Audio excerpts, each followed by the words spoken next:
सोचिए, सुबह का समय है। दिल्ली की एक गली में लोग रोज की तरह अपने काम पर निकल रहे हैं, लेकिन एक घर ऐसा है जहां दरवाजा खुला है।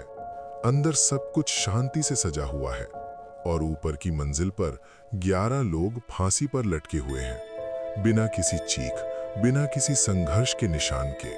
सवाल ये नहीं है कि ये लोग मरे कैसे, सवाल ये है इन्होंने ऐसा क्यों किया। ये मामला है दिल्ली के बुराड़ी इलाके का। यहाँ रहता था चुंडावत परिवार, एक पढ़ा लिखा, संस्कारी और समाज में इज्जतदार परिवार। परिवार में थे दादा दादी, माता पिता, बच्चे और जवान बेटियां। कोई नशा नहीं, कोई झगड़ा नहीं, कोई आर्थिक परेशानी नहीं। फिर भी एक ही रात में पूरा परिवार खत्म हो गया। पुलिस जब घर के अंदर पहुंची तो जो नजारा था वो किसी डरावनी फिल्म से कम नहीं था। घर की ऊपरी मंजिल पर 10 लोग छत से लटके हुए थे। सबकी आंखों पर पट्टी थी, मुंह ढके हुए थे, हाथ बंधे हुए थे।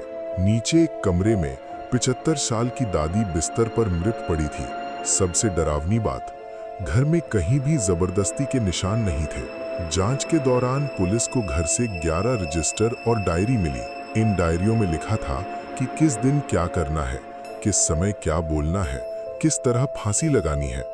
यहाँ तक लिखा था कि अगर ये सब सही तरीके से किया गया तो सबकी जान वापस आ जाएगी। डायरी में ये भी लिखा था कि ये सब आदेश मर चुके पिता की आत्मा दे रही है। परिवार का मानना था कि ये आत्महत्या नहीं बल्कि एक आध्यात्मिक क्रिया है। उन्हें भरोसा था कि कुछ मिनटों की तकलीफ के बाद सब कुछ ठीक हो जाएगा। इसीलिए कोई चिल्लाया नहीं, कोई भागा नहीं, कोई बचने की कोशिश नहीं की। सब ने आंखें बंद की और भरोसा किया। पुलिस ने इसे कहा, लेकिन असली डरावनी बात ये नहीं है। डरावनी बात ये है कि इस घर में कोई पागल नहीं था।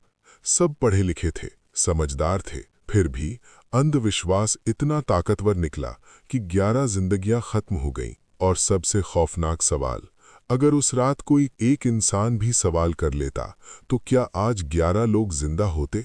कभी कभी सबसे बड़ा भूत कोई आत्मा नहीं बल्कि इंसान का अंधा विश्वास होता है।